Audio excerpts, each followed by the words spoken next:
Hola, ¿cómo están? Bueno, como les conté, hoy les iba a dejar un video para que ustedes puedan realizar la actividad de Ciencias Sociales, la actividad 4 y la actividad 6, 4, 5 y 6 en realidad. Bien, estamos trabajando con Revolución Industrial, con la segunda Revolución Industrial, y el tema de hoy es trabajar con las páginas 86 y 87 del libro. En base a eso ustedes tienen unas actividades para hacer. Bueno, entonces ya como venimos viendo, en la segunda revolución industrial, a diferencia de la primera, la diferencia justamente que había es que aparecen nuevas maquinarias, ¿sí? Y a esas maquinarias solamente pueden acceder grandes empresas. Entonces, ¿qué es lo que sucede? Muchas empresas se quedan atrás porque no pueden acceder justamente a estas maquinarias. Y es ahí donde surgen los monopolios. Entonces, ¿a qué se llaman monopolios? Los monopolios son esas empresas que controlaban el total de la producción, o sea, que dominaban sobre las demás empresas. Y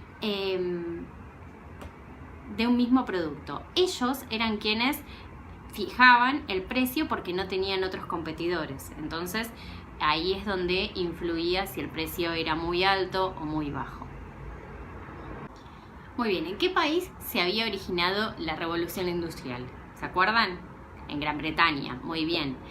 Entonces, en la segunda revolución industrial se suman otros países, por ejemplo, Alemania y Japón, que se destacan en lo que es la siderurgia y la fabricación de armamentos, ¿sí? La siderurgia es la industria que tiene que ver con la extracción del hierro, ¿sí? Entonces, por ejemplo, todos los materiales que vemos en las obras,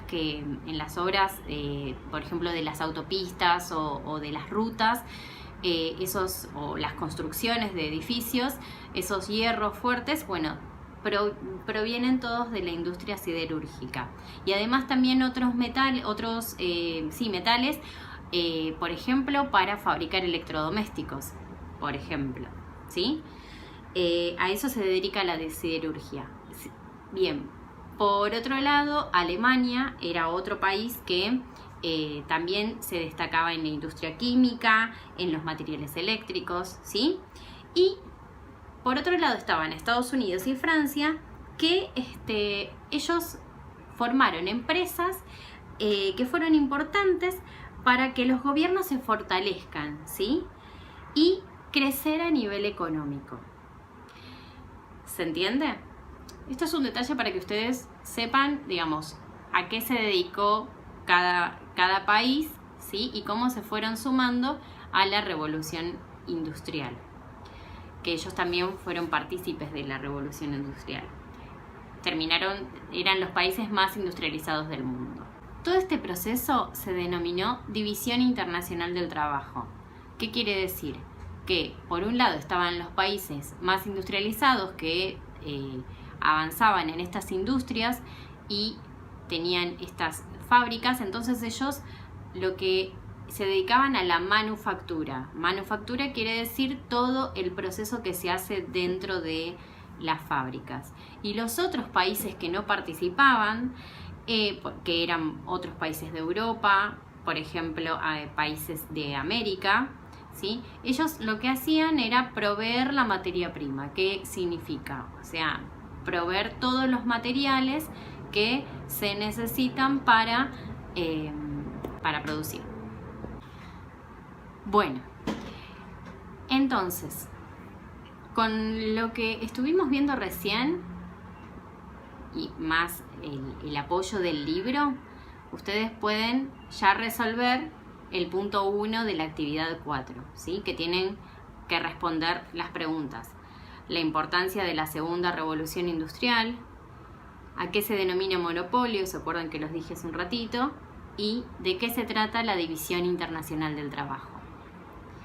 Ahora vamos a pasar a el segundo punto, que son los cambios en la organización del trabajo fabril. Fabril se quiere se refiere al trabajo en las fábricas. Entonces, ¿qué pasa? Todas estas transformaciones también trajeron una nueva forma de organización en el trabajo. Entonces, por un lado, teníamos a Taylor, ¿sí? Que se llamaba Frederick Taylor. Este hombre apareció a fines del siglo XIX y lo que hacía él era comenzar a utilizar cronómetros. Entonces, que con esos cronómetros, o sea, con el cronómetro tomaba el tiempo y medía lo que llevaba el tiempo que llevaba cada tarea, cada actividad en la fábrica. Entonces, ¿qué pasa? Al ir cronometrando todas estas partes del trabajo, lo que hacía era que después esto se vaya como haciendo una rutina y el trabajo sea más rápido. Entonces, ¿qué pasaba? Se producía más, ¿sí? Por otro lado, a principios del siglo XX, fíjense que Frederick Taylor apareció a fines del siglo XIX y a principios del siglo XX aparece Henry Ford, que Henry Ford lo que hace es presentar o traer a las fábricas lo que se llaman las cadenas de montaje. Entonces, lo que son las cadenas de montaje son unas cintas que transportan las piezas de los autos, ¿sí? Por ejemplo, o del producto que se esté fabricando. Entonces, cada trabajador realiza una tarea específica. De esa manera, los obreros no se desplazaban de un lugar al otro y solo cumplían una tarea. Entonces, ¿qué pasa? Después, esto trae un descontento en los trabajadores. ¿Por qué? Porque no participaban de la totalidad del producto, solamente participaban en una pequeña parte.